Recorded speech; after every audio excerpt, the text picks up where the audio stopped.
Hürmetli kitap anlıqıcılar, tövəndə biz Qırğızstan yazğıcısı Çingiz Aytmatovның Qiyomat namlıq romanını oqışqa başlayımız. Yaxtırıb anlaşınlarını ümid qılımız. Qiyomat Çingiz Aytmatov, Özbekçədən tərcümə qılğıcı Halim Salih. Tərcümandan Məşhur Sovet Qırğız yazğıcısı Çingiz Aytmatov 1928 yıl 12 dekabr günü Qırğızstanның Tallas oblastidagi Şeker Yesta ziyali ailesida tug'ilgan. U əsərlərini Rusça və Qırğızca yazıdı. O Cəmilə 1958 yıl, Anıyer 1963 yıl, Elvida Gülsari 1966 yıl, Ağ Paraxod 1970 yıl qatarlıq əsərlərdə zamanımızdakı ötkür ictimai əxlaq məsələlərini əks etdirgan. Bu əsərlərdə xalq ədəbiyyatı ənənələrə varislik qilish, rivayətlərdəki obrazlardan foydalanish pesxik təhlil bilan çiң birləşdirilgan. Yazğıcının Qiyomat romanı çonqur fəlsəfi fikir, faciəlik vəqəliklər və təsirlik dramatizm asasıga qurulğan bo'lib, insoniyatni o'zini kutib turgan qiyomat taqdiri və kelish oldida turgan baloyi ofatdan ogohlantirdi. O'zgacha ədəbi uslubda yozilgan bu romanda taqdir və azadlıq, jamiyat və təbiat o'rtasidagi murakkab munosabatlar tasvirlanadi. Yazğıcı Boston, Advi, Ponti Pilat qatarlıq obrazlar orqali hayot haqida falsafiy fikir yurgizadi. Qiyomat romanı Sovet İttifaqida chiqadigan Yangi Dunyo jurnalining 1986 yillik 6, 8 və 9 sonlarida e'lon qilingandan keyin jamiyatda kuchli ta'sir qo'zg'adi. Bu asarni cho'rdigan holda uningga baho berish to'lqini ko'tarildi. Nurg'un obzorchilar bu jamiyatga razilliklar pash qilingan fandiy nasihat xarakterlik asar. Onunda zaman və makan cheki buzib tashlanib, turli vaqaliklar bir-biriga giralashtirib etilgan. Yod və sinab ko'rish uchun tushunishga to'g'ri keladigan alohida shakldagi bir san'at guldastasi deb hisobladi. Ular bu roman hozirgi Sovet jamiyatining ajallik yeriga tekkan. Bu jihatda avtor hech nimadan qo'rqmagan. Əsərdəki mülahizələr mürəkkəb, kinoyalar naydi çonqur, onun yazğıcının qalbiga ko'rsatgan ta'siri intayin kuchli deb ko'rsatdi. Nurg'un kishilar Mo'yinqum cho'lining qiyomat kuni to'g'risidagi tasvirlar karomat yaxshi yozilgan deb hisobladi. Ular Bostonni yangi davr ochalaydigan chorvachi, ro'shan va mukammal obraz deyishdi. Romanning 3-qismini reallikdagi Aytmatov Büyük yazğıcının uslubi deb qarab, Sovet hikoyachiligida texi bundaq asar yozilmagan. Yazğıcının öz maqsadidan elib aytganda, bu yeni asar uning ilgirki asarlardan zo'r darajada ishib ketgan deb hisobladi. Roman nashrdan chiqishi bilan kuchli bas munoziralar qo'zg'adi. Ba'zi obzorchilar bu asarni muayyanlashtirish bilan bir vaqtda uning ba'zi boblaridan hatto cho'chib ketgan, uni tushunmagan, yaxshi ko'rmagan, uningdan oz to'la umidsizlangan, shuningdek bezor bo'lgan, umuman olganda tushunmaslik asosan Injilga doir voqealikka markazlashgan. Ular avtorning bir xristianni bosh qahramon qilib olganligi odamni gangirtib qo'ydi. Asarda Xristos to'g'risidagi rivoyatlar va Injil qissalari o'rib-odatga muvofiq holda bartaraf qilingan. Şuna romanның bu qismidan sal-pal moda qo'g'lashqanlik chiqib turadi deb hisobladi. Ular bundaq vaqaliklar atizmlik dunyo qarash bilan sig'ishalamda yo'q. Avtor xristian diniy an'analarini qo'g'dash tarafdorimi qandaq deganga o'xshash savollarni o'tir qo'yishdi. Ba'zilar Aytmatov Qiyomat romanida nima uchun bir jup bo'rini yozdi? Yana kelib ularni nemishqa samimiy sadoqatlik, oq niyatlik va jasoratlikning simvoli qilib yozadi deyishdi. Ba'zilar nemishqa Oltaylan va 7-dagi Sandro o'zini o'zi etib oladi. Uning o'lib o'lishi shaxsiy bilan ijtimoiy axloq o'lchimining birdak bo'lmasligidan derak beramdi qandaq. Kitobning ismini nemishqa qiyomat qo'ydi deganga o'xshashlarni o'tirg'a qo'ydi. Muşu nurg'ulg'an tushunmasliklarni asarning g'alatiligi yoki turmushning g'alatiligiga yig'inchaqlig'i bo'ladi. Bu roman o'xshamagan fikr va o'xshamagan tushunchalarni keltirib chiqardi. Aytmatov Adabiyot gazeti muxbirining ziyoratini qabul qilganda qiyomatning bas munozara qo'zg'ishi mumkinligini pamlagan edi. U men jiddiy adabiy tanqidga intizorman. Lekin shunimi ko'rsatib o'tmasam bo'lmaydiki, mubodo obzorchilar asarda dinga bo'lgan amroqlik mangla ifodalanmaganligiga asoslansa yoki asarning hammaga tanishli bo'lgan bir yurish formulaga silibla o'qib, avtorning bu voqeliklarni qanday qilib tamoman dinga yot maqsad va fikrda ishlatganligiga diqqat qilmasa, u holda ular ikki ko'zni kitobga tikib turg'ani bilan hech nimani tushunmaydi degan edi. Qimmati hayotlikda degan temadagi ziyorat xotirasida Aytmatov qiyomatni yezishdagi ideyasi va kitobxonlarning tushunmasligini keltirib chiqaradigan bir qator masalalar ustida tushuncha bergan edi. Kitobxonlarning bu asarni tushunishga yordami tegib qolar degan maqsadda tuvanda shu ziyorat xotirasidan bir necha o'zinda olamiz. 5 qahramon to'g'risida xristian dini intan qudratli bir shaxsini Isa payg'ambarni yaratdi. Isa payg'ambar mening hozirgi zamon kishilariga ma'lum yo'shurun narsalarni bayon qilib berishimga asos bo'ldi. Shunlashqa men ateist bo'lsam-mu, ijodiyat yo'limda Isa bilan uchrashdim. Mening bosh qahramon tanlashdagi sababim ana shu. Shundaq, adabiy o'zi rus, lekin men uni texmo keng doirada ko'raman. Bir xristian muridi sifatida ko'raman. Mushundaq ahvolda men odamga tutishadigan bir yo'lni din orqali bitkizib chiqmoqchi bo'ldim. Tangriga tutishadigan yo'lni emas, odamga tutishadigan yo'lni. Menga nisbatan aytganda, romandagi hamma yip uchilardan bir asosli yip uchi chiqadi. U bo'lsa-mu adabiy va uning izlanishlari. Ponti Pilat bilan Aysoning suhbati to'g'risida men ba'zi yangi narsalarni biz bugungi kunda tanishgan narsalarni ko'rgizmoqchi bo'ldim. Bo'libmi insoniyat olamining dunyoviy ojizliklarini so'zlamoqchi bo'ldim. Men zotila ko'pchilik mahshar kunidagi so'roqni dunyoning yadro qiyomati deb tushunsin degan o'yda emasman.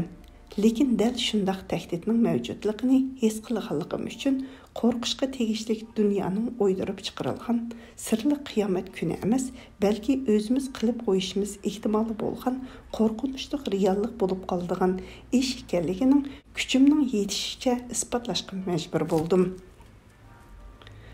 Oltayli va 7 to'g'risida bu yerda zanjirsimon refleks mavjud. 6 adam shiddatli qarshilik ko'rsatib, odam o'ldirdi. 7 odam shu sababdan ularni jazolaydi. Ularni ujuqtirgandan keyin u o'zining odam sifatidagi o'zini yo'qotganligini sezdi. Oxiri tuyuq yo'l va tragediya bilan natijalandi. Men bu kichkina hikoya orqali ichki urushning milliy tragediya bilan chambarchas bog'liq ekanligini isbotlamoqchidim. Kitobning ismi to'g'risida, kitobning ismiga kelsak, meningcha bu romanning mazmunidan kelgan. Qiyomat intayin murakkab asar. Butun asarga yaxshilik bilan yomonlikqa o'xshash falsafiy tafakkur singdirilgan. Avtor simvollashtirish va kinoya vositalarini keng qo'llangan. Uning ustiga adabiyot san'at ko'z qarashi o'xshash bo'lmagan obzorchilarning bu asarga beradigan bahosimi o'xshash bo'lmaydi.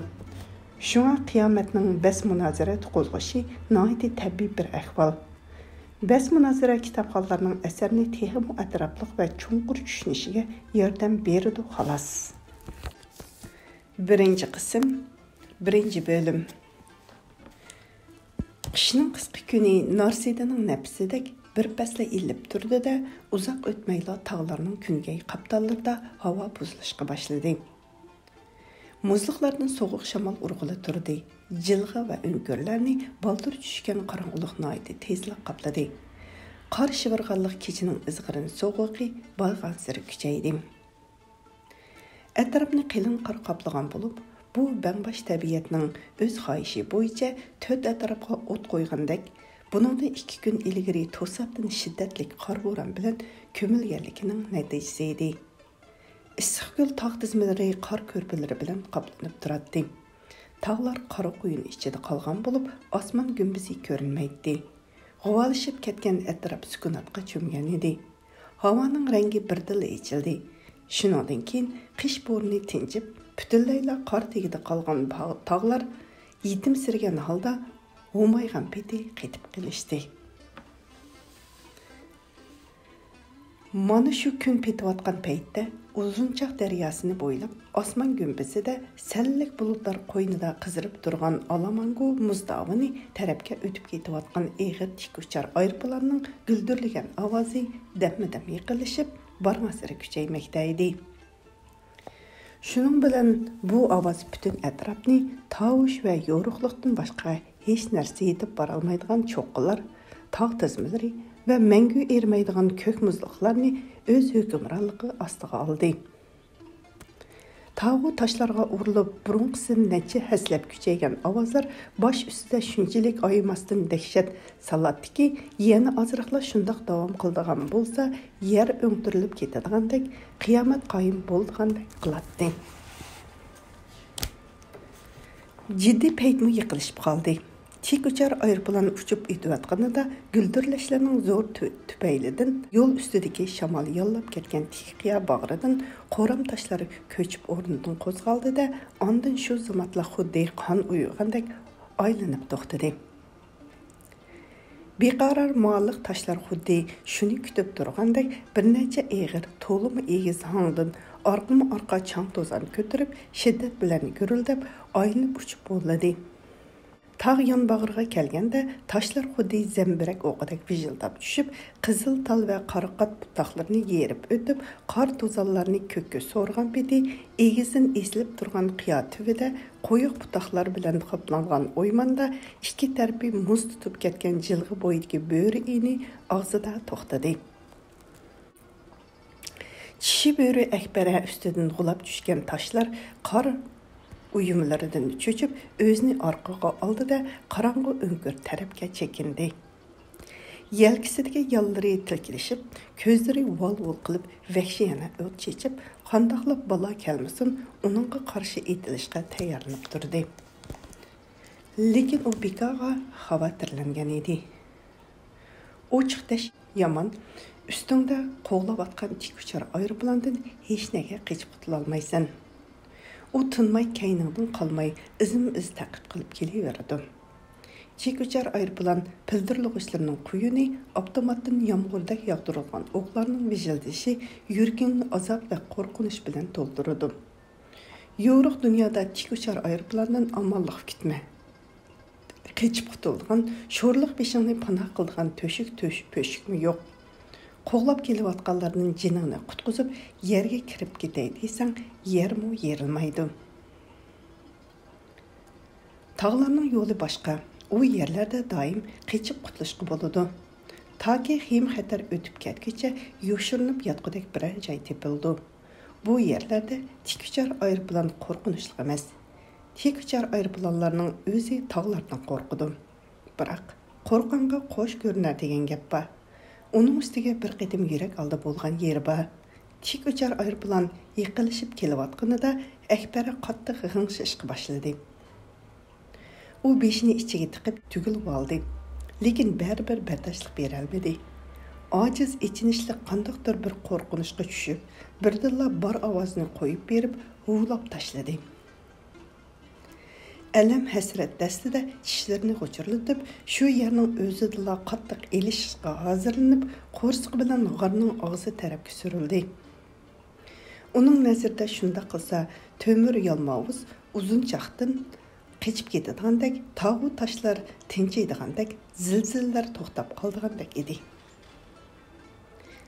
Akbara qo'rqib o'g'lab, g'ingshi bergandan keyin uning Jübdi taş çaynar g'ar ichiga beshini tiqdi.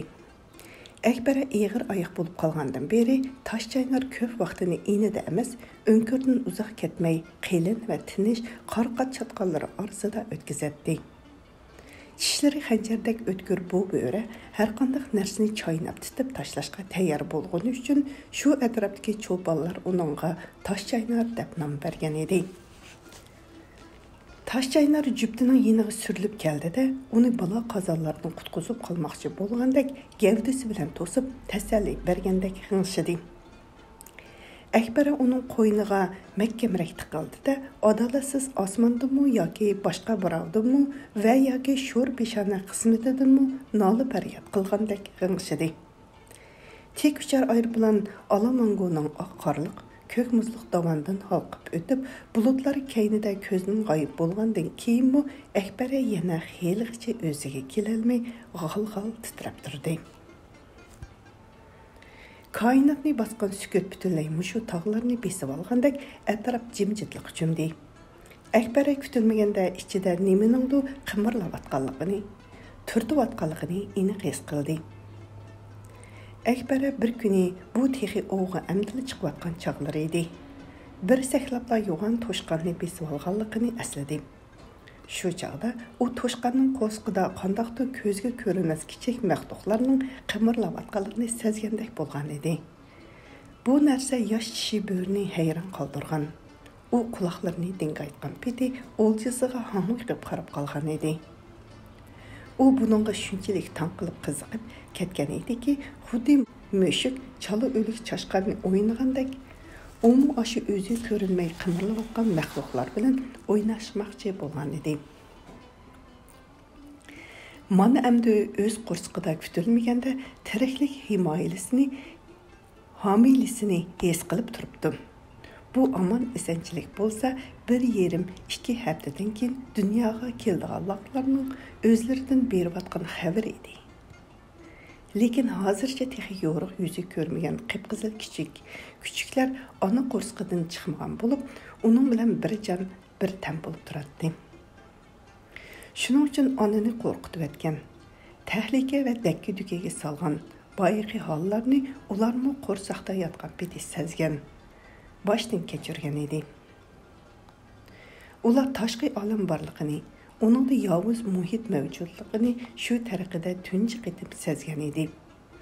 Ular onaning qiynayotganligini sezib, qo'rsaqda harakatga kelishdi. Ularmi qo'rqib ketishdi. Qo'rqinch ularga ona qiyni bilan o'tdi. Teni ichida yana bir jonning vujudga kelganligini sezgan Akbara tinchlanmay qoldi-da, yuragi gupildab so'qishga boshladi. Ko'kragi ostida voyaga yetayotgan bolalarni xavf-xatardan saqlash va qo'g'dash ishtiyoqida g'ayrat shijoatga to'ldi. U hozir hech narsadan tap tortmaydi. Uning tabiat ato qilgan naslini asrash sezimi ustunlikni egalladi. Shu chaqda u butun vujudiga mehri muhabbatning issiq qondak yurgirganligini his qildi. Uning amdi dunyoga kelish oldida turgan bolalarni erkalatgisi, bag'riga besib isitgisi, ularni qondirib emitgisi keldi. Bu onalikning eng birinchi baxti edi.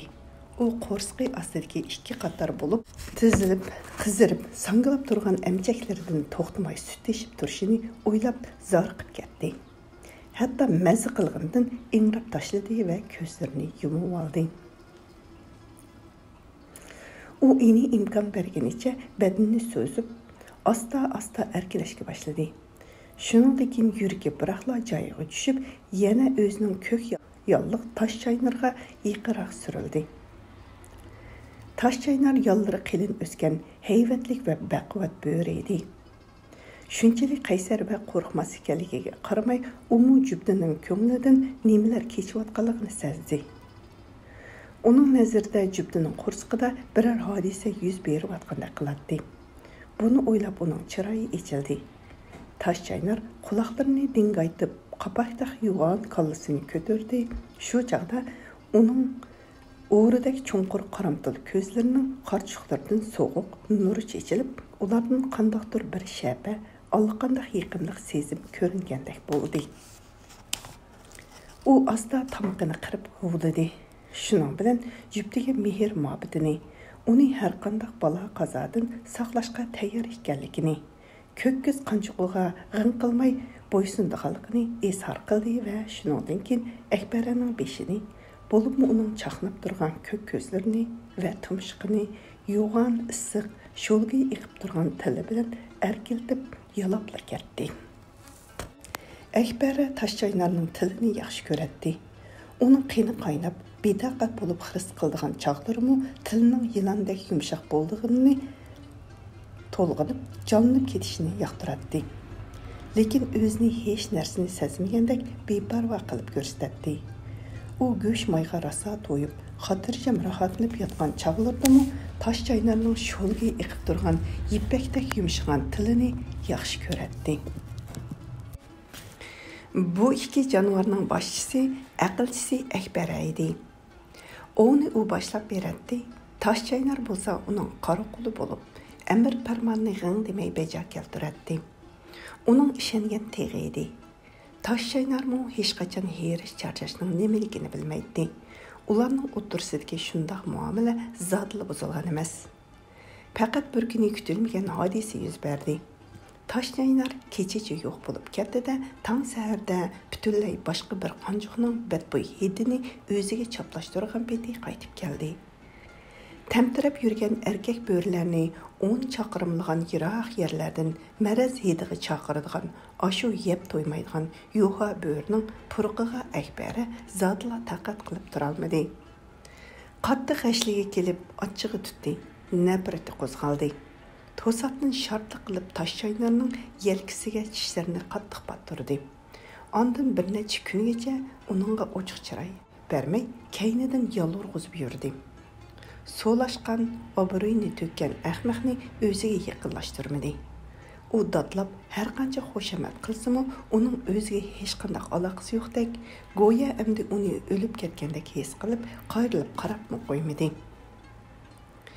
Agar Toshchaynar shu chaqda uningga yaqinlashish va ko'nglini elish uchun yana esilg'udak bo'lsa, Akbara uning bilan tap tortmay elishgan bo'ladi. Aslida bu ikki maxluqning beshi o'zi bo'lib, Toshchaynar bo'lsa puti edi. Endi bo'lsa u Toshchaynarning kang ko'ksida yetib, biroz hushiga keldi. U qo'rqinchli paytlarda erkagining bili bo'lganligidan, o'ziga dalda bo'lib berganligidan rozi edi. Shuning uchun Toshchaynarning erkalatishlariga qarshilik qilmadi. Hatto uningga javoban o'zimi uning tumshiqini bir-ikki qitim yalab qo'ydi. Lekin boyqi vahimaning asarda texi ketmagashga dammidan badaniga titrak olishadi. Quloqlarini dang qilib, texi tug'ilmagan bolalarining nima sababdandir ovora bo'layotganligiga quloq soladi. Hammasiga enining borlig'imi, tog'larga qattiq qor tushganligimi, sovuq tunning shiddat bilan bostirib kelayotganligini shukr qiladi. Tishi bo'rini qattiq qo'rqitib o'tgan kun ana shundoq o'tmoqda edi. Onalik tabiatining hamma g'ayriy sezimlariga masalda u o'zi uchun emas, bolalarini deb, mana shu qorong'u o'ngirda yaqinda tug'ilgan bo'ri chaqlarini deb qo'rqitdi. U ikkisi dal shularni deb qidirib yurib, mana shu haybatlik teqiya ostidagi qilin chatqanliq va tosh parchalari bilan to'salgan xoli o'ngirni boshpana qilgan edi. Uning ustiga Akbara bilan Toshchaynar bu yerlarga kelgandi edi. Ular mushu yerlik bo'rilardan farqlanib turadi. Oldi bilan ularning yelka yollari ko'krak tuklariga quyundak aylanib tushgan bo'lib, butun yelkalarini boshlariga qadar qilib yung qaplagan edi.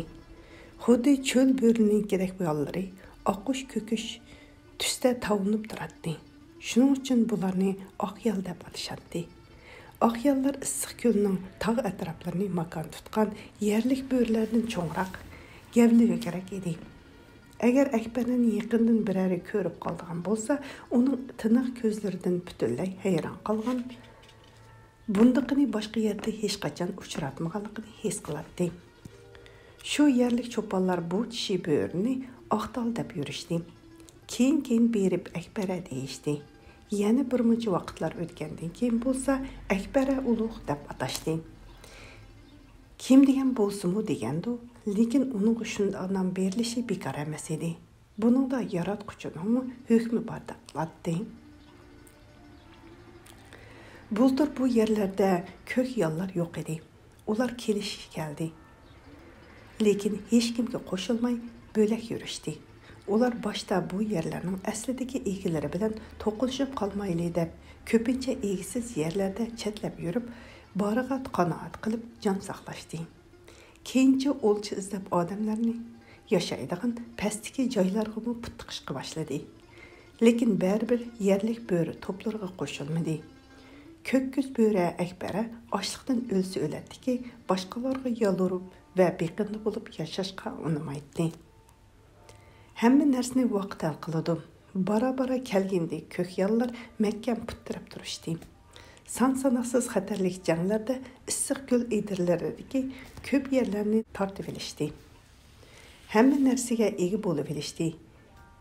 Yerlik bo'rilar ularning oymoqlarga zodli yaqin yo'l yolmas bo'ldi. Jon saqlash uchun yaqin yurtlardan qochib kelgan ko'kyallarning hayoti issiq ko'lda ana shu tariqada iziga tushib ketdi. Lekin shuningcha ular qanchilgan voqealarni boshlaridan kechirishmadi deysiz. Sezgir, ziyrak Akbara ularning hammasini qayta beshdan kechirgandek bo'lib, pat-pat aslab yurdi. U mushu kechirmishlarini aslagan chaqlardimi, ba'zida ko'ngli buzilib ko'z yoshlarini to'kishi, qayg'u alam bilan ingrab ketishi tamoman mumkin. Qo'ldan ketgan mushu dunyoni Mo'yinqumning bu yerdan yiroqdagi so'k-so'klik dalollarda qoldi. Poyansiz Mo'yinqum sahrolarida kiyiklarning son-sanoqsiz to'plarini son-sanoqsiz qitim surib qo'qlab yurgan o kunlari endi orqada qoldi. Ota-bobo zamonlaridan tortib, qaqshal so'k-so'klik sahrolarda to'p-to'p bo'lib umr kechiradigan, xuddi cheksiz vaqtning o'zidek to'limi qadim, chepib hormaydigan, och tuyoqliq, jup munguzlik, dung tumshuqliq bu jonivorlar burudidan okean suvlarini purkagan kitlardek burunlari bilan pishildab nafas elib, pushqurib havo chiqarib, kun yo'rug'andan tortib kun patqicha yuguralaydi. Ular o'zlarining mangulik hamrohlari bo'lgan bo'rilarning taqibiga uchrab, yerdan harakatga kelishganda yuraklari og'ziga tiqilgan boshqa bir to'pni vasvasaga selib, o'z kaynidan agashtirganda, ondan ularga yana bir, yana ikki, yana uch kiyik to'plari hurkib qo'shilganda, ondan yana yangi cho'ng kichik to'plar dam-dam qo'shilaverganda, idirlar, past do'ngliklar, yalang'och qumliqlardan xuddi yer yuziga tushgan to'pandek toshqan chog'da zamin go'yo ta'tir aylanayotgandek bo'ladi. Yoz faslida bo'ron chopqinlar va mo'ldirlar urayotgandek tuyoqlar ostidan tinmasdan gupirlagan sadolar chiqardi. Shundaq chog'larda havo quyunga o'xshash harakatga kelib, osmonga chaqmoq chiqilgandek ushqunlarni chachirtadi. Hammali yoqning hayvon to'plarining puroqlari, hayot mamot uchun ketayotgan talva baygining puroqlari qoplab ketadi. Bo'rilar kiyik to'plarining ikki biqindan va kaynidan ushqandek chepib, kiyik to'plarini o'zlarining pistirmalari ichiga haydab kirgizishga urinadi. Pistirmalarda bo'lsa, bechora qo'g'landilarni ashadi to'limi vahshiy bo'rilar kutib turadi. Ular so'k-so'klar orasidan kiyiklarga tashlanib qirg'inchilik qiladi. O'zlari ular bilan tangla qora tuproqqa dumalashib ketadi va shu onda kiyiklarning kekatligini shartla uzib tashlaydi. Bo'qiltitib qinini oqizadi. Ondan yana qechayotgan to'pning kaynidan qo'g'lashni davomlashtiradi. Biroq kiyiklar qandaqdir yo'llar bilan bo'rilar bekinib yotgan yerlardan xabardor bo'lishadi va ko'pincha shu joylardan aylanib o'tib ketadi. Qo'g'la shuningdan keyin texmi shiddatligarak jang avjiga chiqadi va ularning hammasi qechayotganlarimi, qo'g'layotganlarimi shu rahimsiz mavjudiyatning balo qazolari ichida asrab hömödab, tillarini bir g'irish sangiltib, o'lar holatga yetib, jon jakli bilan yugurishadi. Qandaqli bo'lmasin ish qilib yashash, omon qilish uchun aziz qonlarini o't qilib yiqishadi. Bu qo'g'lanayotganlar bilan qo'g'layotganlarni Xudoning o'zi to'xtatmasa, bu ish boshqa hech kimning qo'lidan kelmaydi. Qisqasi, gap o'lish yoki hayot qilish ustida boradi. Bo'libmi, bundaq ko'z ko'rib, quloq anglamagan qo'g'laga bardoshlik berolmagan elishish uchun yoritilmagan kiyiklarning yuraklari yerilib ketadi va chang to'zonga patgan peticha yerga g'ulaydi. Jon taslim qiladi. Qo'g'lash qichish bo'lsa, birdammi bo'shashmaydi. Osmon bo'ron chopqin ko'tarilganda qora to'zon bilan qoplanadi. Madaradan ketib yiqilgan bo'rilar bu Mubada ölmey qalğan taqdirdimi bu yerlərdə turmay başqa yaxlarga baş elib ketidi. Keyin qilchimi qarşılıq ko'rsatmaydigan, hatto qechishqimi urinib ko'rmaydigan yavaşqina qo'y padlarini bo'g'zidan elish bilan mashg'ul bo'ladi. Bu yerlarni mu xatarsiz degil bo'lmaydi. Texi bunisi barcha xatarlik ichida eng xatarligi bo'ladi. Bu yerlarda padlarga odamlar qaraydi. Qo'y qo'zlarning xudosimu, qo'y qo'zlarning qulumu shular. Bular o'zlariga jon boqidi, lekin boshqalarga zotla kun bermaydi. Bo'libmi o'zlariga qarashliq bo'lmaganlarni o'z erki bilan yashashga uringanlarni bo'sh qo'ymaydi. Ey odamlar, odam xudolar. Mushu odamlarmu azaldan mo'yinqum kiyiklarni ovlab kelyotdi. Dastlabda ular otlarga minib, ustlariga teri yepib, o'qya etib kelishdi. Keyin miltiq ko'tarib, pang-pung o'q chiqarib, ayvonnas ko'tarishdi. U yoqdan bu yoqqa ovchining etidek ot qo'yib chepishdi. Kiyiklar bo'lsa to'p-to'p bo'lib, birdan u yoqqa, birdan bu yoqqa qechishatdi. Oxirida cheksiz so'ksoklar ichida g'oyib bo'lishadi. Mana endi ularni tepib beqinchi, bularmi o'tib odam xudolar keyin kiyiklarni mashinalarga o'ltirib qirishga boshladi. Xuddi bo'rilarga o'xshash kiyiklarni oldi bilan holidan ketkizib, ondan miltiqlari bilan qirg'in qilishdi. Uningdan o'tib odam xudolarning tik uchar aeroplanlarda uchib kelib, kiyiklarni o'tlab yurgan joylardan tepishib, belgilangan joylarga haydab, qo'rshab elib kelishdi. Bu chaqda yerdagi mashinalarda yaylab turgan madriganlar tezligini 100 dan oshirib taqib qilishga tushadi. Tik uchar aeroplanlar bo'lsa, yuqoridan ularga yo'l va nishon ko'rsatib berishadi. Mashinalar, tik uchar aeroplanlar, tez atar miltiqlar dastidan Mo'yinqumning hayoti ostin-ustin bo'lib ketadi. Kiyiklar uchun qiyomat boshlandi. Ko'kkiz Akbara u kamda texi yosh edi. Bulug'si jubdi tosh chaynar bo'lsa, uningda sal cho'ngroq edi. Ular bo'ri to'pilariga qo'shilib ov qilishning payzini surishga boshladi. Boshda ular olg'ur bo'rilar bilan tanglasholmay yerga yiqilgan, nimjon bo'lib yiqilgan kiyiklarni bo'g'zidan ilib, qornini yerib yurishdi. Ondan o'zlari kuch-quvvatga to'lib, nurg'un bo'rilarni, bo'libmi qiyri bo'rilarni kaynada qoldirib ketishdi. Hammasi tabiatning o'z yo'li bilan mang'an bo'lsa, ular uzoq o'tmayla bo'ri to'plarining sarkisi bo'lgan bo'ladi. Biroq ikki orliqda hech xiyolga kelmagan ishlar yuz berdi. Yil-yilga to'g'ri kelmaydi ekan. Shu yili ko'klamda kiyiklar noiti barakatlik qulunlashdi. Nurg'unlari qo'sh kesak tug'di. O'tgan kuz oylari kiyiklarning kuylagan chog'lari kunlar yillik yaxshi keldi. Üstə istilab yağmur yağdı. Shuningdan keyin qurib ketgan cheksiz dalalarda 2 qitim mays tug'ildi. Kiyiklarning jiq tuqqanlari shuning sharofidan edi. Ko'zi yo'raydigan payt kelganda kiyiklar bosh atiyazdilar. Mo'yinqumning eng ichkarisidagi qor tushmaydigan qumliqlarga ketib qolishdi. Nimishqidir bu yoqlarga bo'rilar yaqin yo'llamaydi. Onun üstüge qum barxallarida kiyiklarni qo'g'lab yeydigan narsa yo'q edi. Qumliqlarda kiyik qo'g'lashga nada yo'l bo'lsin, biroq kuz va qish oylarida kiyiklar cho'l va chat sahrolarga kelgan mahallarda ko'k yol to'plari o'z ulushlarini o'shqi bilan oladi. Xudo berdi bo'rilarga degini ana shu chog'da bo'ladi. Yozda kunlar qattiq qisib ketganda bo'rilar kiyiklarga tegmaydi. Bu yoqlarda boshqa yeydigan narsalar tumshuqlari ostida to'lib teshib yotadi emasmi? Sug'urlar qishliq uyqusidan uyg'onib, butunlay sahro bo'ylab tamiz qilishib yurishidi. Boshqa maxluq va jonivorlar yo'l bo'yi ta'minlangan narsalarga ular faqat yozda yetishidi. Ana shu chaqda sug'ur to'plarining rohatlanib yurishganliklarini ko'ring. Ular xavf-xatarga qaramay qo'yadi.